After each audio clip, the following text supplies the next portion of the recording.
Welcome to the Inspiration North podcast, inspiring stories from inspirational people and how they found their passion, their true north. I'm James Eves. And I'm Michelle Minikin, and this is the Inspiration North podcast.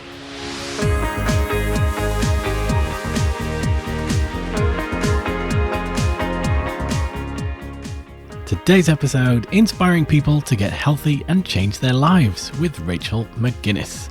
We talk about her OMGWTF moments in a hotel room in Barcelona, how we should all get the facts and just JFDI, and what she would do if appointed health minister.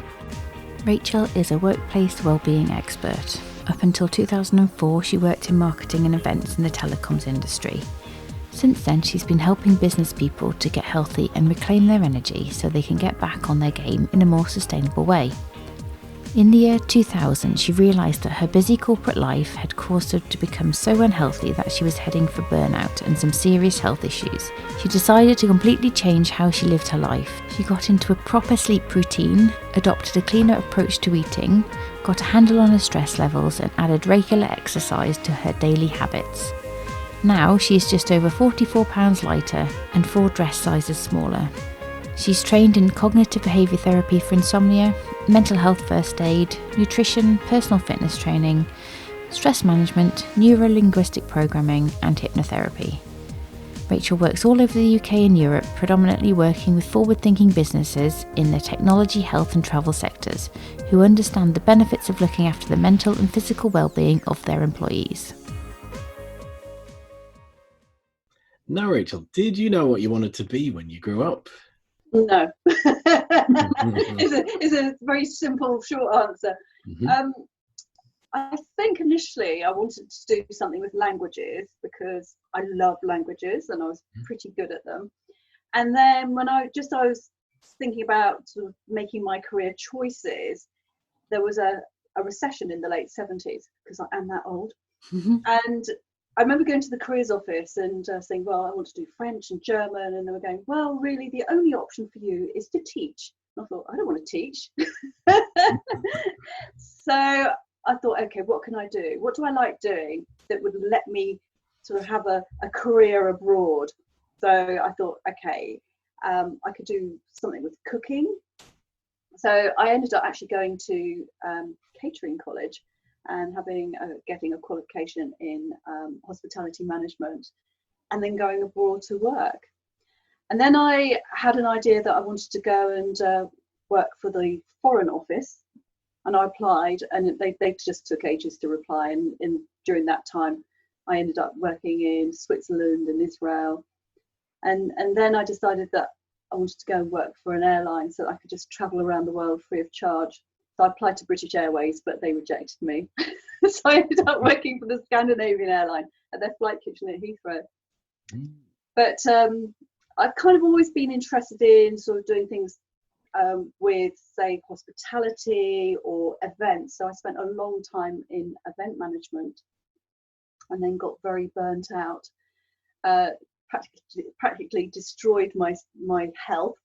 I was on a real sort of downward spiral with my eating. I'd always had problems with eating too much as a child, going into adulthood, but was always on a diet. I was on a diet for 22 years that never worked, and made me 4 times bigger than I am now, or 4 dress sizes bigger than I am now. I didn't sleep properly. I used to smoke, smoking about 20 to 40 cigarettes a day, and was drinking probably about a bottle of wine a night at the height of my unhealthiness. Yeah, so event management for me wasn't a particularly healthy career. Do those sort of habits go with that sort of profession? Because you're very busy, it can be long days, so you need something that's giving you that jolt through the day. It's cigarette breaks, it's lots of coffee, sugary snacks. Oh yeah, I was wired on caffeine and nicotine. And I remember I was working on a job in Amsterdam, and I was standing on top of the World Trade Center there, and I was having my fix of caffeine and nicotine, having my cigarette break. And I remember my eyeballs were literally vibrating in their sockets because I had so much sort of caffeine and nicotine in my system, and I thought, oh, this isn't good because Dutch coffee is really, really strong. But it was like, yeah, it was the nature of the job. I was really well organised actually when I was actually doing my events, but it did mean some late nights, but that was mostly sort of with client entertaining, so sort of out for meals, and you're drinking far too much wine, eating far too much food, going to bed late, and then having to get up the next morning. So it did take a toll, and also doing food tastings as well. And I'm kind of one of these people that can't say no to food. So any food that needed to be tasted, I was there. And then staying away from home a lot. So you're traveling. So, you're in different time zones, and then you're at the mercy of hotel food. And I was a bit like a Pac-Man at a hotel buffet, breakfast buffet, especially in somewhere like Germany or Scandinavia, where they've got all the different types of bread, all the different types of salamis and meats and cheeses. So I'd just like work my way through. There was no off button with me. So yeah, no sleep, too much food, too many cigarettes, and lots of alcohol. Is that something you are kind of conscious about during the time, or does this lead up to an event which is, here's a turning point? Yes, it did lead up to an epiphany moment, which is what I like to call it. I probably spent 22 years of my life being very unhealthy. Exercise is one of those things that I hated at school. I was traumatized at school by PE. Hated hockey, where you get bashed around the shins and you're standing on a freezing cold hockey pitch in the sort of on the edge of Dartmoor in the pouring rain. And the things I was good at, the PE teachers just didn't really sort of nurture me. So I left school thinking I really don't want to do any kind of sport. Oh yes, sports day. Sports day was another thing, because I was probably a little bit sort of shapely and slightly dumpy as a child. They always used to make me throw the shot put and discus. Me too. Because I'm far too short to negotiate hurdles. I just knock them over. High jump, just don't even go there. I just sort of end up in a pit of sand. And long jump, no way. Yeah, I just thought I really don't like this fitness lark. So I spent 22 years of my life not really doing very much except walking. I maybe had a slight dalliance with a gym very occasionally, but it didn't last very long. And maybe did the free trial at the local gym and thought, no, I don't like this. So what happened to me was, in the year 2000, at the age of 37, I woke up one particular morning in Barcelona, in my hotel room. I was there for a site visit. Been out the night before with clients. I felt horrible when I woke up in the morning. We'd eaten far too many tapas. I'd been knocking back far too much Rioja and smoking too many Ducados Spanish cigarettes. So I had a bit of a raspy old voice there. So I sort of crawled out of my bed thinking, right, okay, I've got a meeting to go to. And on my way to the bathroom, I caught my reflection in the mirror, and I call it my OMGWTF moment, because I kind of looked at myself and I thought, oh my God, you just look awful. Skin was pale, spotty, I had dark shadows under my eyes. I just looked a mess, and I was overweight. And I thought, do you know what? You can't carry on doing this. You're 37. And in 3 years' time, you're going to be 40. So do you want to be fit and 40, or do you want to be fat and 40?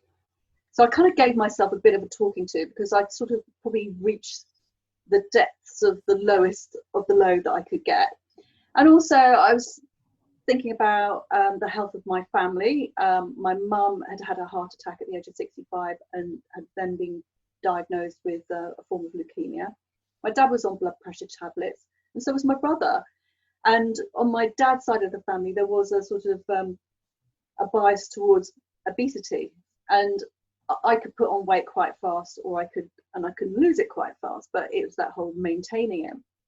So I thought, right, okay, I really need to get my act together. I thought, okay, when I get home, things are going to change.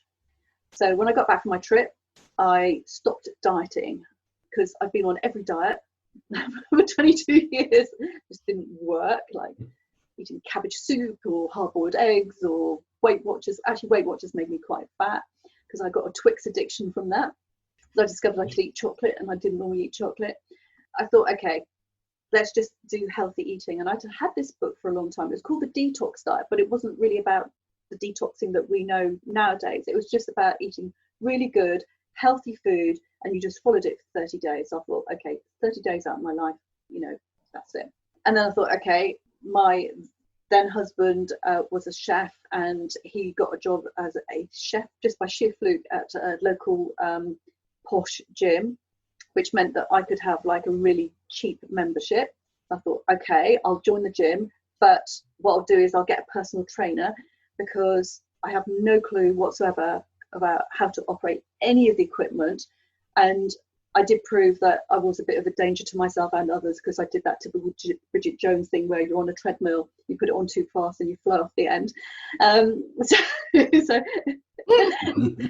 So I thought, okay, I need to get a personal trainer to sort of just show me exactly what I have to do for a few weeks. What else did I do? Oh, I gave up the cigarettes. I just managed to give up just like that. I had numerous attempts before. And this time it was like, okay, you need to really knock it on the head now. You're nearly 40. Cut down on the drink as well. So my bottle of Chardonnay, which was what I was drinking in the 1990s, had to go. So it was like really reduce the alcohol intake and only drink at weekends and in moderation. So what I found was, after about 6 weeks, I began to look and feel so much better. I could see my shape changing. I had loads more energy. I was sleeping better. And where I was working quite long hours at work, suddenly I made time for myself to go to the gym. It was almost like I gave myself permission. So I ended up actually working more productively, more effectively, and also I was getting much better sleep. I thought, oh great, after 6 weeks, really can see a difference. So I just carried on with this health lark, and that was it really. So that was my epiphany moment, or epiphany moment number 1. Ooh. Because there's epiphany moment number 2. Tell us about that one. Yeah, so people have really noticed that I'd really changed. I was looking a lot healthier, looking a lot slimmer. And what I found with work colleagues and friends, they're going, oh gosh, how did you do it? Or what kind of fitness are you doing? Can you give me some advice on losing weight? All sorts of things like this. And I was having a conversation with my massage therapist, who'd actually kind of nudged me maybe into getting fitter. So she maybe planted a seed in the back of my brain, before I had my epiphany moment in Barcelona. So anyway, I was seeing her, and she said, oh, you're looking great at the moment. It's fantastic. You've got fitter and you're eating healthily. And I said, everybody's asking me all these questions. I said, they might have advice I give to people. Might as well get paid for it. She goes, so why don't you? I said, what do you mean? She said, well, why don't you become a personal trainer? I said, you gotta be joking. I hate fitness, even now.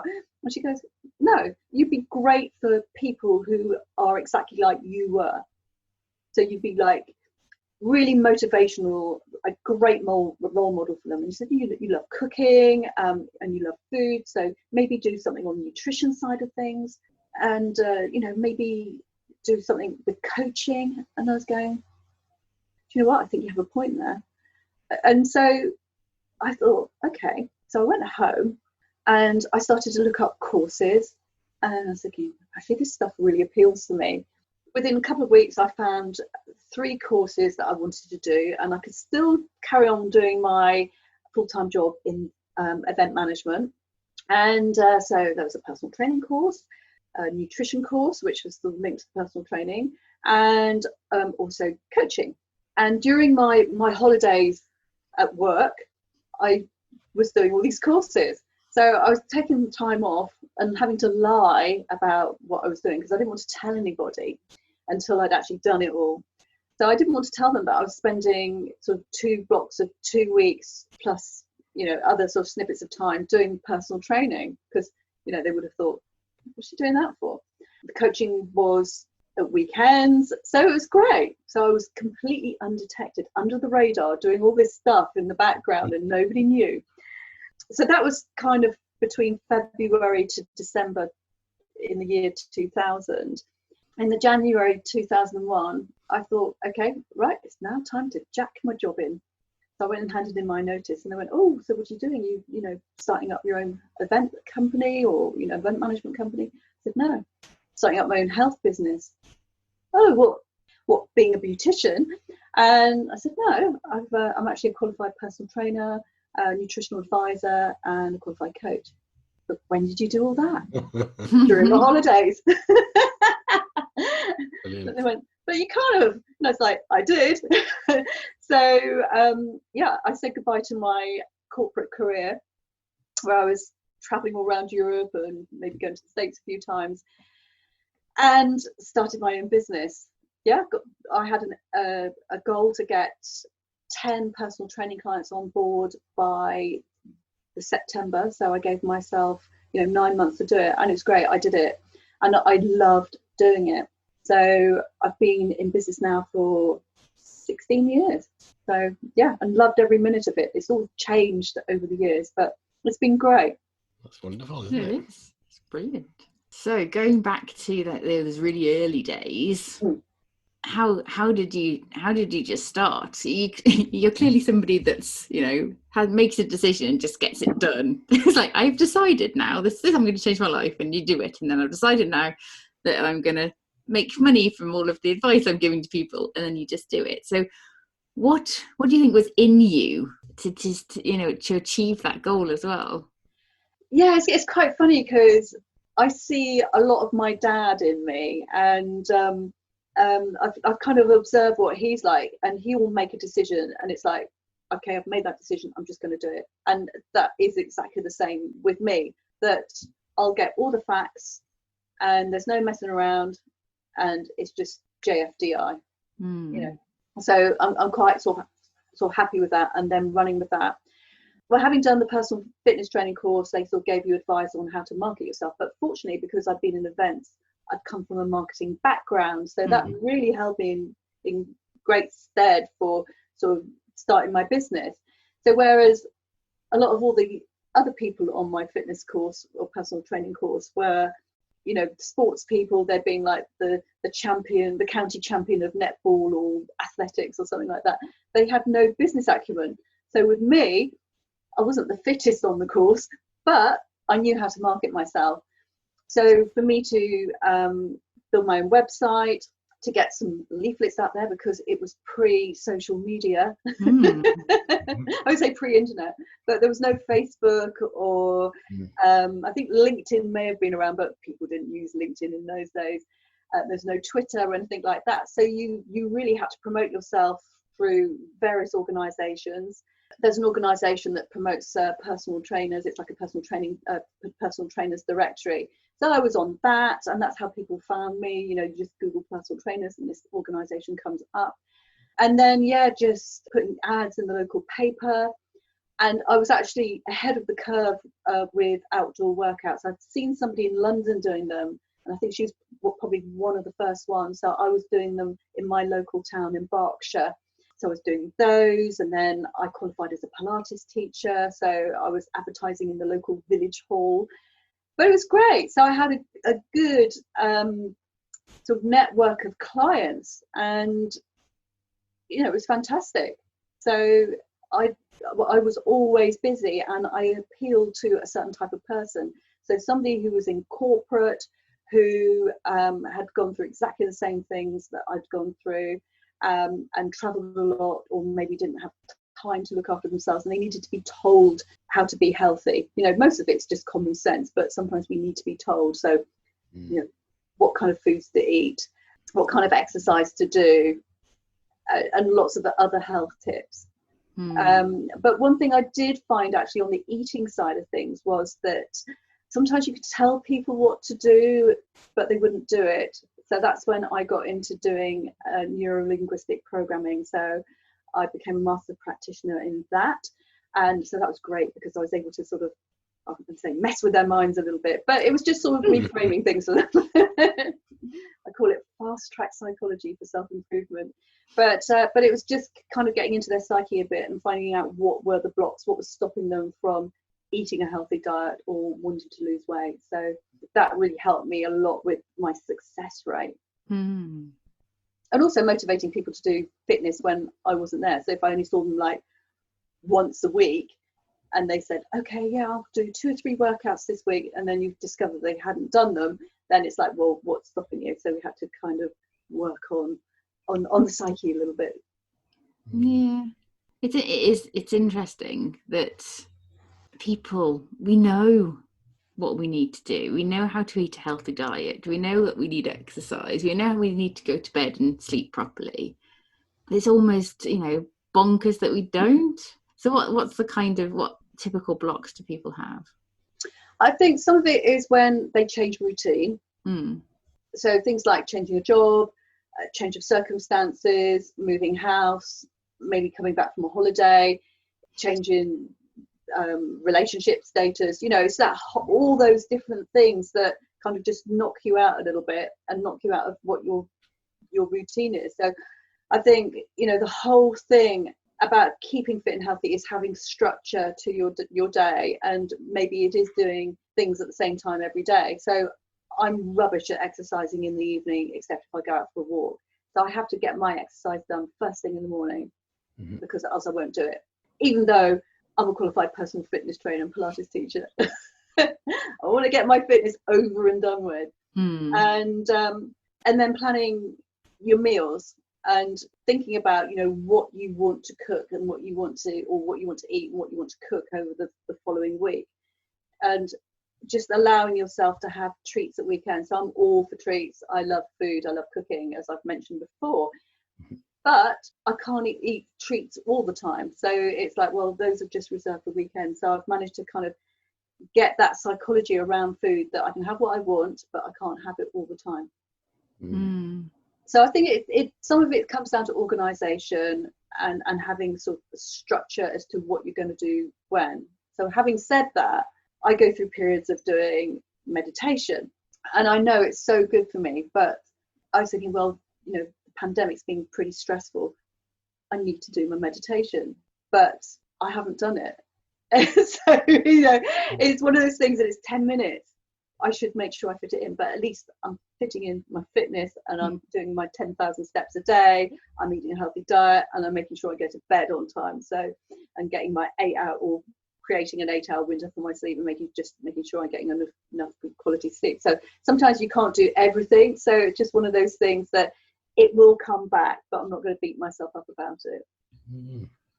It makes a lot of sense that your routine changes. And then I think as well, sometimes even small things, we can see it's like a weight creep over a number of years. It's almost it's not something that you instantly see. So you perhaps almost don't perceive it until like your epiphany moment, where it's, the joke is like you get invited to a black tie event as a guy, and then it's like, oh my God, the dry cleaner shrunk my trousers since I last was there. Maybe it's because I put 10 kilos on. And it's so easy to sort of increase calorie intake over a period of time and not notice and pick up bad habits. Because as much as we say a good habit can be instilled over, depending who you read, 21 days or however many days people say it is, you can quite easily go the other way. Yeah. Had 6 months of doing the right thing, and then one thing changes. Yeah. And then blown. I think the pandemic, I'm a very emotional eater. So if I'm happy, I eat. If I'm sad, I eat. There's clearly some issues that I should get seen to, but at some point it's on my list. But I think the first sort of 4 or 5 weeks of this is like literally like flipping squirrels, get as much cheese puffs into our faces and chocolate into our faces as possible. Because you may not be able to get it. We were like that with the pork pies. I think I can't cope with this. We had 2 weeks of it. But I think now things have calmed down again, and we can sort of get well, sometimes vegetables are a bit sort of hit and miss, but most things we can get, it's become sort of easier to eat healthily again. But it is these things that just throw you out, you know, because we thought there may be shortages of things, so we've got to make sure we've got all our sort of our treats in there, because we don't want to go without our treats, you know. But and then you eat them all up thinking, okay, I'm probably not going to get them again for like another 3-4 months or years. I'll never taste chocolate ever again, and just keep eating it. but actually, I have heard a lot of people been treating the pandemic like Christmas. But I can't remember how many weeks we've been in lockdown now, but is it 9? Forever. But it's like a sort of almost becoming like a 3-month Christmas. Yeah. James's friend's got a good name for the weight we've put on during the pandemic. Oh yeah, my friend Naima, she talks about the quarantine 15. Whether it's kilos or pounds, we've all put on. Stone. Ooh, I like that. I might use that.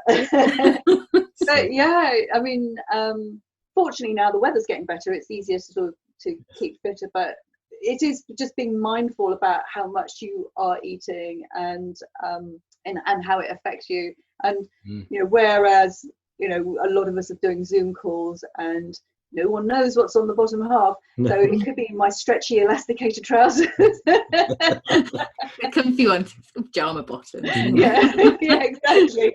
Look all right on the top.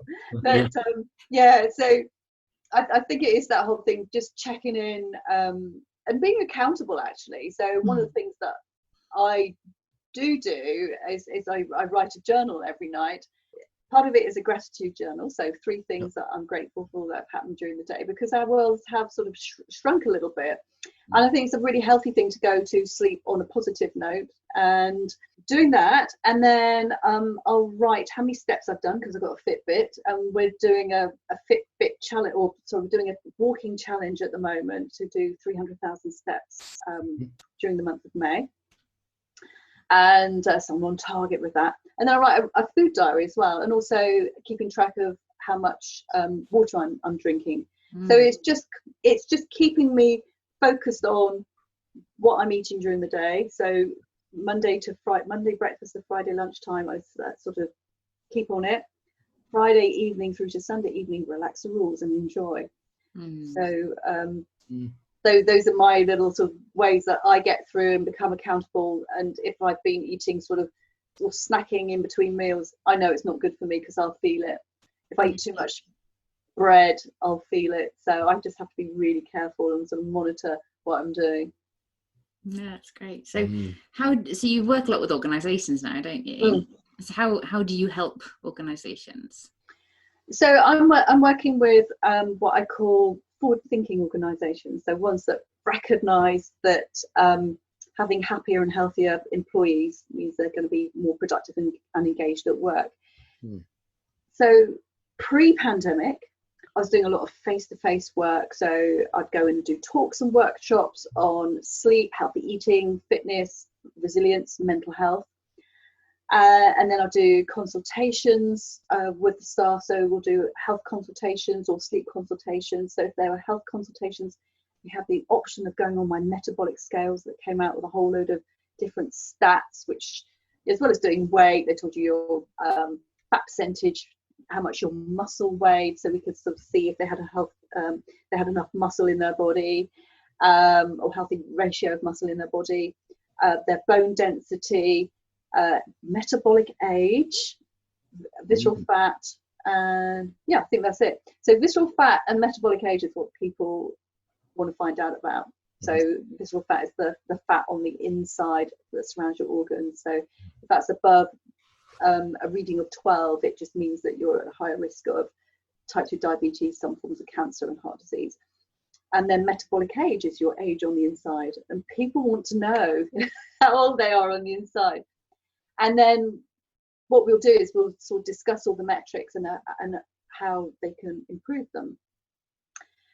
So that was the majority of my work pre-pandemic, but I'd had the foresight in January to sort of think, okay, I need to put more resource online, and I thought I'm going to create an online wellbeing hub, and create it initially for small businesses that don't have wellbeing programs within their organisation.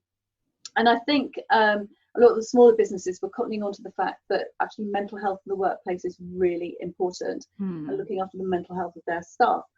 So you'd get companies that would sort of start and stop things. Maybe they'll pick up on something that was happening sort of during a certain month. Like this month is National Walking Month, so quite a few people are doing this sort of 300,000 steps for the month. But then, you know, the person who's organising it would get busy, or they'd leave, and then nothing would happen, or they'd have a wellbeing day, or they'd do Movember. So it was all a bit hit and miss. So what I wanted to do was to create a sort of done for you service that people could just sign up for monthly, and there'd be different content each month. So I sort of thought about this in January, and I started talking to a few people, and they're going, yeah, this sounds really interesting. And I was going to launch it on the 1st of April anyway, and that did happen. But I had people literally going, I want to see your hub. Is it ready yet? So I started that thinking no one's going to want this now, but people do. And it's great, because a lot of the smaller organisations, so I go say between 10 to 50 people, they have access to monthly content. If they don't have a mental health first aider within the organisation, I can actually sort of do that for them, because all the resources are on this hub.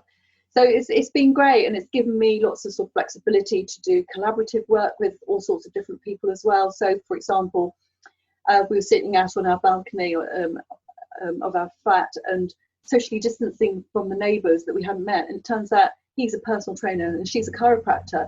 Beginning of the pandemic, I'm going, there's no work. And he's taken all his business online, and she's been sort of doing all sorts of things that people can do to, if they've had back problems or shoulder problems during the pandemic, with all sorts of stretches. So I'm working with them to say, just give me content.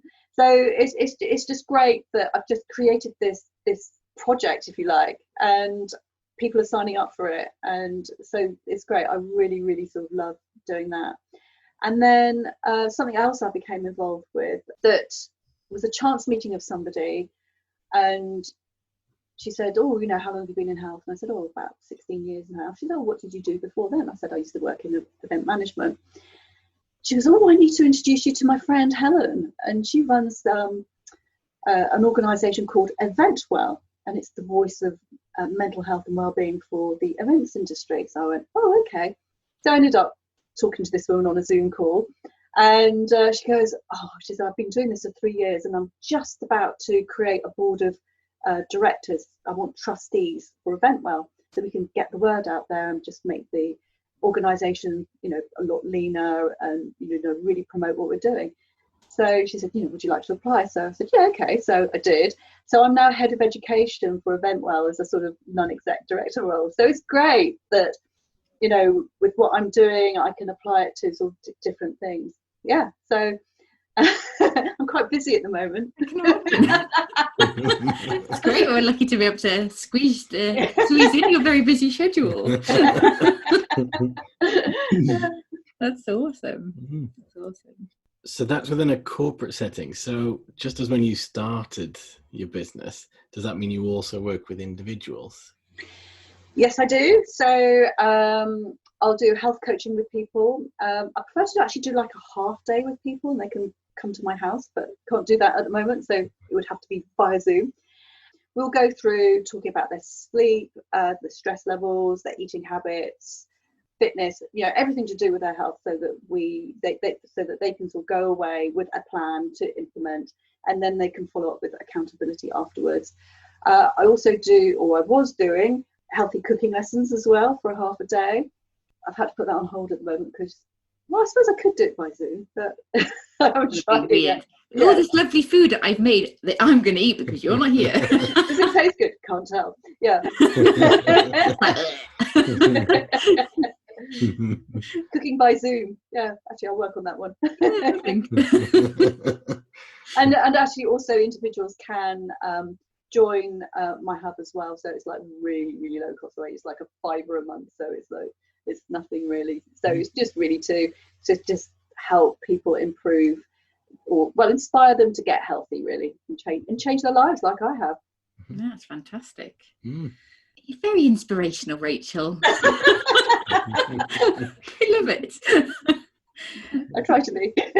Awesome. So we're going to ask you some, you might think, random questions, because they are fairly random, called the quick fire round. Okay. So we found some questions, and James is going to ask you the first one now, if that's okay with you. Okay.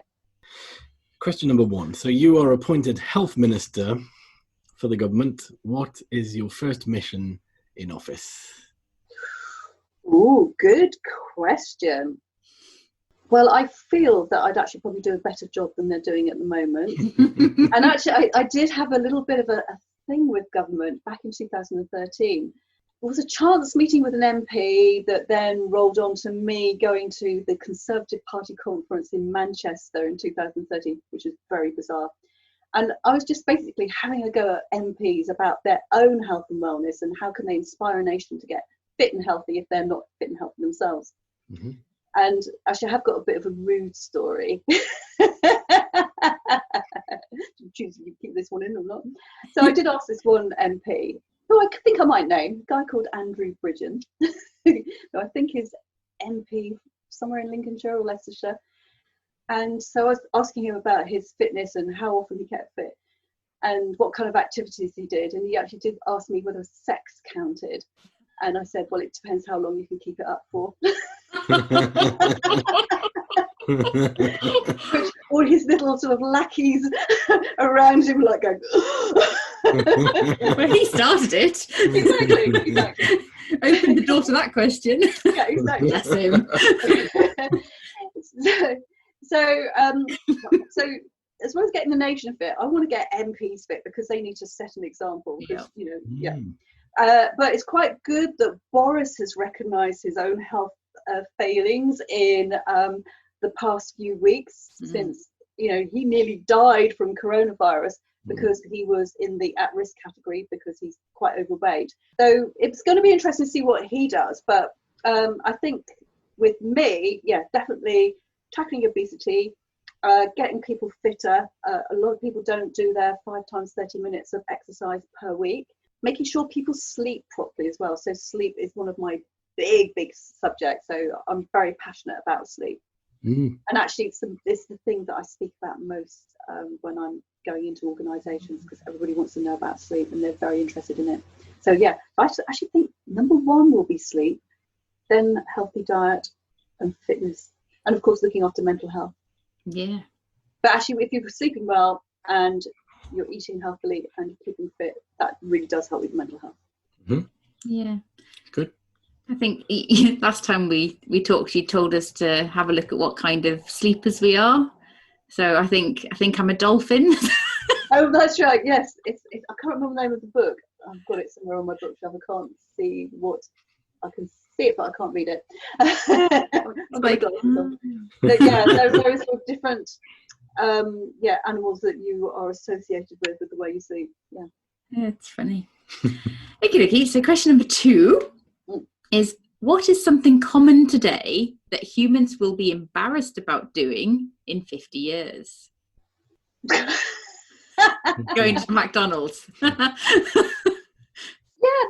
I guess, people, the whole thing about smoking has changed, hasn't it? Yeah. So people are embarrassed to smoke. Bearing in mind, I used to smoke between 20 to 40 cigarettes a day. And you kind of look at smokers now as though they're sort of lepers, or, people who vape and leave their sort of vapey trail of aroma behind them. I followed somebody today who, it just smelled of like weird fruits of the forest smell. It's like, how can you inhale that? But maybe it is going into fast food joints that people will understand that they're not sustainable. They're not very eco-friendly, even though they're being designed in a way to make them look as though they're healthy and they're organic and they're very eco-friendly and sustainable. But no. But yes, and also these sort of fast food joints are sort of trying to sort of jump on the vegan bandwagon by promoting vegan burgers, which aren't very healthy. They're not what I'd call healthy vegan food. So they're just trying to appeal to the masses.